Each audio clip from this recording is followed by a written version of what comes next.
En 2004, La Passion du Christ a captivé le public du monde entier, devenant l'un des films les plus discutés de son époque. Réalisé par Mel Gibson et interprété par Jim Caviezel, le film offrait une représentation intense et émotionnelle des dernières heures de Jésus-Christ, battant des records au box-office et laissant une marque indéniable sur le cinéma.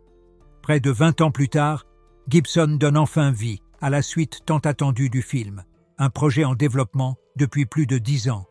Aujourd'hui, avec le titre officiel « La résurrection du Christ », l'attente est plus grande que jamais. Mais comment cette suite s'appuiera-t-elle sur un film qui a déjà eu un tel impact? Et quels nouveaux éléments Mel Gibson introduira-t-il pour le différencier des précédentes représentations de la résurrection de Jésus? Les réponses se trouvent dans la direction audacieuse que prend Gibson. Contrairement à d'autres films qui se concentrent uniquement sur le retour de Jésus auprès de ses disciples, celui-ci vise à présenter une vision élargie des événements divins.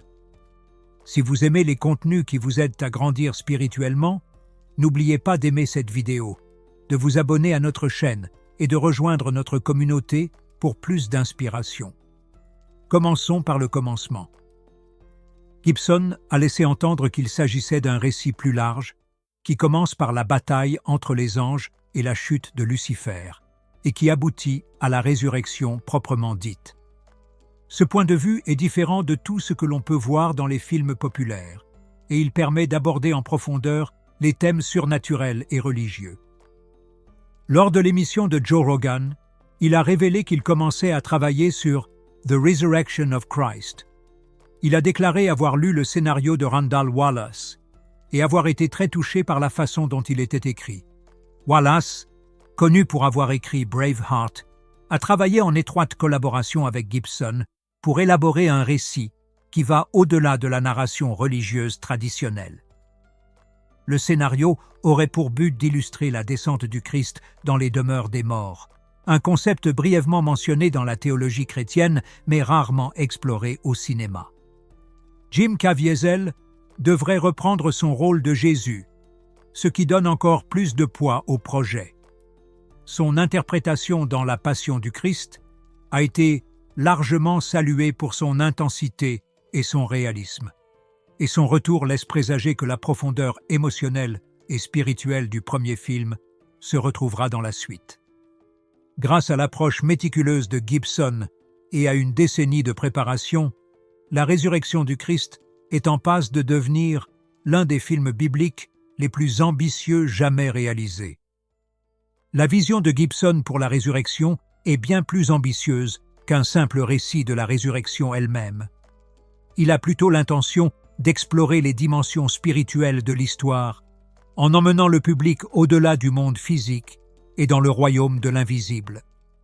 Le film s'ouvrirait sur une intense bataille céleste, un événement antérieur à l'humanité, décrivant la rébellion de Lucifer et son ultime déchéance.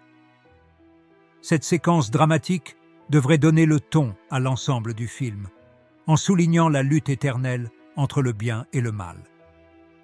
Nous rencontrons tous des moments où les forces invisibles qui nous entourent nous paraissent écrasantes et où il nous semble impossible de comprendre la grande bataille qui se joue. Dans ces moments-là, un aperçu du monde spirituel peut faire toute la différence. C'est exactement ce que propose Le secret des apparitions de Jésus. Un chemin vers la clarté et la paix à travers ses révélations.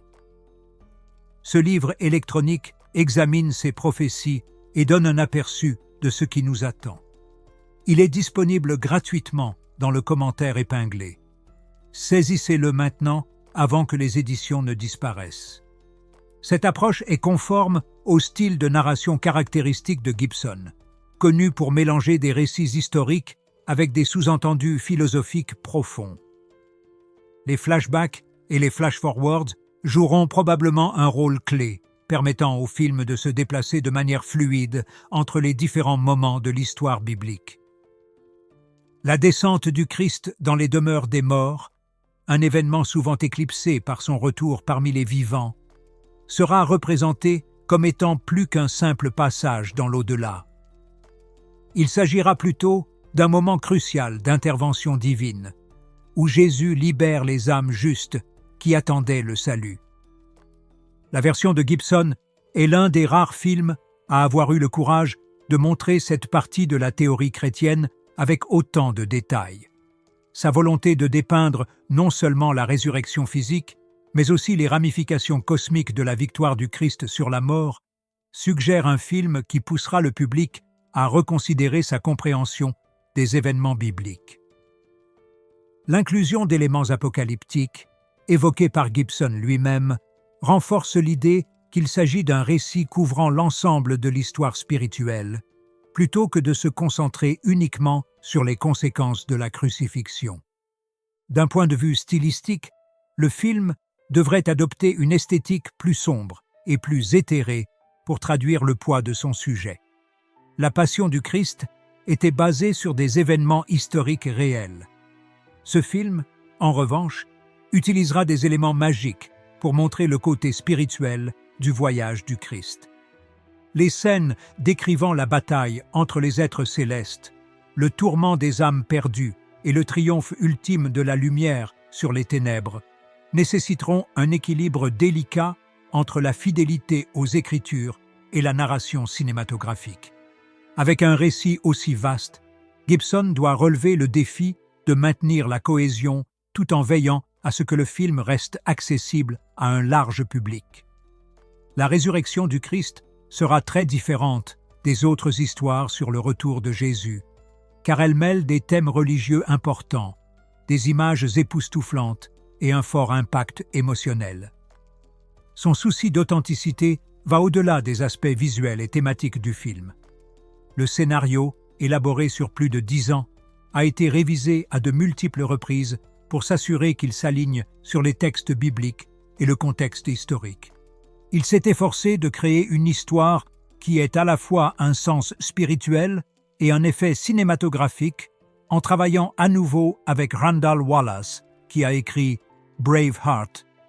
Contrairement à la plupart des histoires de résurrection qui ne parlent que du retour du Christ, ce film veut montrer les effets spirituels et physiques de cet événement, en donnant une image plus large de l'histoire du salut.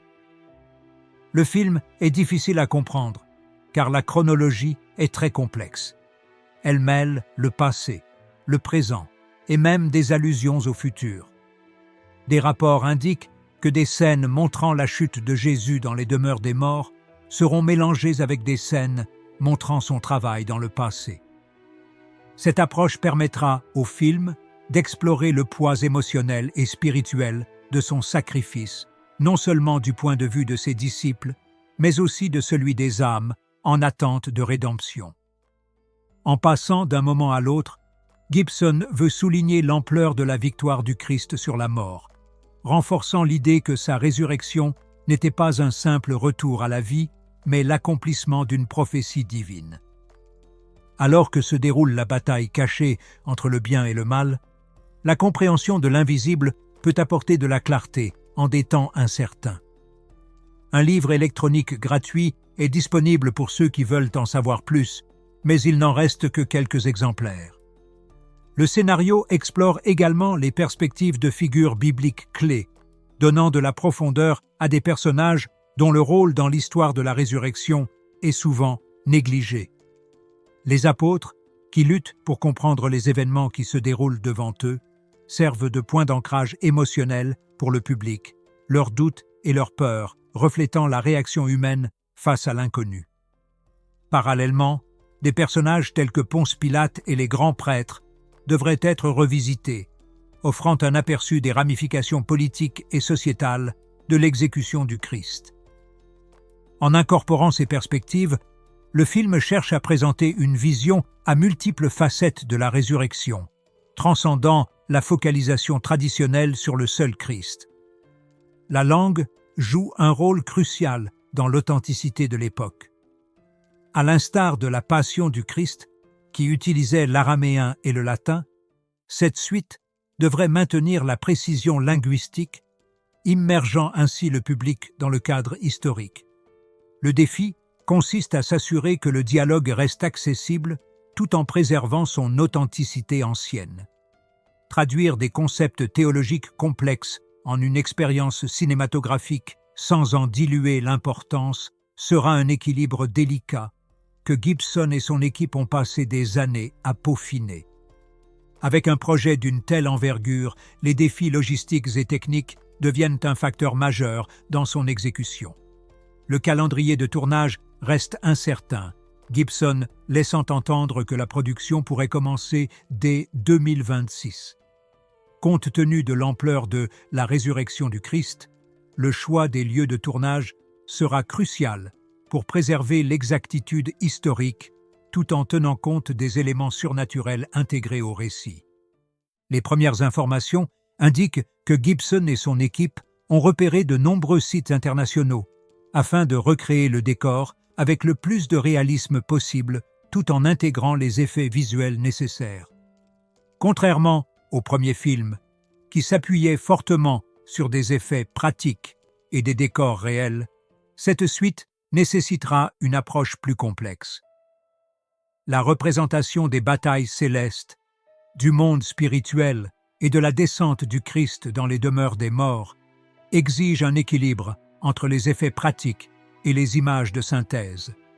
Gibson, connu pour sa préférence pour le réalisme, s'efforcera probablement de donner une impression tactile aux séquences clés, en veillant à ce que les éléments surnaturels restent ancrés dans la réalité plutôt que d'être excessivement stylisés.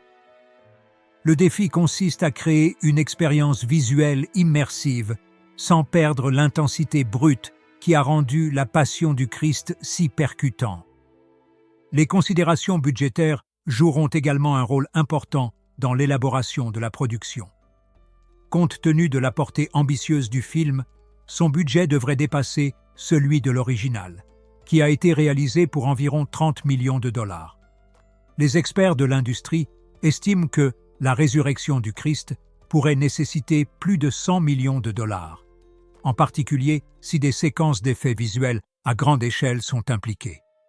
Le soutien financier reste un facteur crucial, car le projet n'est pas produit par un studio hollywoodien traditionnel. Gibson s'appuiera probablement sur un financement indépendant et sur des partenariats avec des investisseurs confessionnels qui reconnaissent le potentiel culturel et commercial du film. Le monde spirituel recèle des mystères que peu de gens osent explorer. Si vous souhaitez découvrir des vérités importantes, ne manquez pas ce livre électronique gratuit, disponible pour une durée limitée. Réservez votre exemplaire dès maintenant dans le premier commentaire épinglé. Les décisions de casting, au-delà du retour de Jim Caviezel dans le rôle de Jésus, n'ont pas encore été officiellement confirmées. Cependant, plusieurs rôles clés devront être sélectionnés avec soin, en particulier ceux qui mettent en scène des êtres angéliques et surnaturels. Le portrait de Lucifer, dont la chute devrait être un moment clé du film, sera l'un des éléments les plus scrutés du processus de casting. Trouver un acteur capable d'incarner à la fois la grandeur et la tragédie de l'archange déchu sera essentiel pour assurer l'impact spirituel et émotionnel du film. L'annonce de la résurrection du Christ a relancé les discussions sur l'impact durable de la passion du Christ et sur les controverses potentielles entourant sa suite. Le film original, bien que largement salué pour son approche artistique et historique, a également fait l'objet de réactions négatives de la part de divers groupes, notamment des spécialistes religieux, des critiques et même des initiés d'Hollywood. Certains l'ont accusé de violence excessive, tandis que d'autres ont débattu de ses interprétations théologiques. La suite du film abordant des thèmes surnaturels et apocalyptiques, on s'attend à ce qu'elle fasse l'objet d'un examen similaire, voire plus approfondi. L'un des principaux points de discorde sera probablement la représentation de la descente du Christ dans les demeures des morts. Les différentes confessions chrétiennes ont des points de vue différents sur ce que représente cet événement, certains l'interprétant comme une descente littérale en enfer, d'autres comme un passage métaphorique. Le choix de Gibson de représenter ce moment sera fortement analysé, notamment en raison de la manière dont il s'inscrit dans l'eschatologie chrétienne au sens large. Si le film s'étend à l'imagerie apocalyptique, comme certains le supposent, il pourrait remettre en question les représentations cinématographiques traditionnelles des récits bibliques, en introduisant des éléments rarement explorés dans les films religieux grand public. Le paysage médiatique moderne jouera également un rôle important dans la réception du film. Contrairement à 2004, où le discours en ligne était limité, l'ère numérique d'aujourd'hui garantit que chaque aspect du film sera débattu sur les plateformes de médias sociaux. L'essor d'une culture Internet réactionnaire pourrait amplifier les soutiens et les critiques, faisant de La résurrection du Christ l'un des films les plus discutés lors de sa sortie. La controverse qui a entouré The Sound of Freedom, un autre film confessionnel avec Jim Caviezel, a montré comment les récits en ligne peuvent façonner la perception du public bien avant qu'un film n'atteigne les salles de cinéma. Les stratégies de marketing devront soigneusement tenir compte de ces clivages culturels et idéologiques. Si le public confessionnel devrait être l'un des principaux moteurs du succès du film, il est également possible que le grand public s'y intéresse, notamment en raison de la nature ambitieuse du projet. Il est plus probable que le marketing du film se concentre sur son spectacle visuel et sa signification intellectuelle plutôt que sur son importance religieuse. La manière dont Gibson et son équipe choisiront de s'engager dans l'inévitable discours sera déterminante pour l'accueil que recevra le film dans le monde. Certaines révélations peuvent changer les perspectives à jamais. Si vous êtes prêt à explorer au-delà de ce qui est visible, cet e-book gratuit vous attend, mais pas pour longtemps. Il n'en reste qu'une poignée d'exemplaires. Trouvez-le dans le premier commentaire épinglé avant qu'il ne soit trop tard. Les discussions autour de la résurrection du Christ continuent d'évoluer, notamment en ce qui concerne son impact potentiel sur l'industrie cinématographique confessionnelle. Le succès retentissant de la Passion du Christ a ouvert la voie à une résurgence du cinéma chrétien, prouvant que des films aux thèmes profondément religieux pouvaient rencontrer le succès auprès du grand public. Au cours des années qui ont suivi, l'industrie s'est considérablement développée, avec des projets tels que The Chosen et The Sound of Freedom, qui ont gagné en popularité auprès des publics religieux et laïcs. La suite à venir a le potentiel de redéfinir le genre une fois de plus, en établissant une nouvelle référence pour les histoires bibliques ambitieuses. L'un des facteurs déterminants de ce film sera sa capacité à fusionner l'exactitude historique et l'interprétation artistique. Contrairement à de nombreux films religieux qui optent pour un récit direct des Écritures, l'approche de Gibson semble beaucoup plus complexe, incorporant des débats théologiques, des images apocalyptiques et des événements surnaturels. Parce qu'il est prêt à se pencher sur les aspects mystérieux de la théologie chrétienne, la résurrection du Christ se situe dans une classe à part, au-dessus et au-delà des films basés sur la foi. Il fait partie des grands films. La date de sa sortie pourrait également jouer un rôle important dans l'élaboration de son héritage. Les rapports indiquant une date de sortie potentielle en 2027, le film arrivera probablement dans un paysage culturel très différent de celui de son prédécesseur. Les thèmes religieux sont devenus de plus en plus polarisants dans le monde du divertissement moderne. Les films basés sur la foi suscitant souvent des débats houleux. La capacité du film à trouver un écho auprès du public dévoué et des spectateurs en général dépendra non seulement de son exécution, mais aussi de la manière dont il se positionnera par rapport aux tendances cinématographiques contemporaines. Si ce message vous fait réfléchir et que vous sentez qu'il vous touche, n'oubliez pas de l'aimer, de vous abonner à la chaîne et de laisser un commentaire. De plus, si vous voulez vraiment soutenir notre travail et nous aider à continuer à créer du contenu de valeur, pensez à nous donner un super merci. Rejoignez cette formidable communauté et ne manquez aucune nouvelle. Au-delà de son impact sur le public, la résurrection du Christ marquera également un tournant dans la carrière de Mel Gibson. Les choix de réalisation qu'il a faits au fil des ans ont consolidé sa réputation de cinéaste n'ayant pas peur de s'attaquer à des projets controversés et ambitieux. Cette suite représente à la fois un retour en terrain connu et une expansion audacieuse vers des récits inexplorés.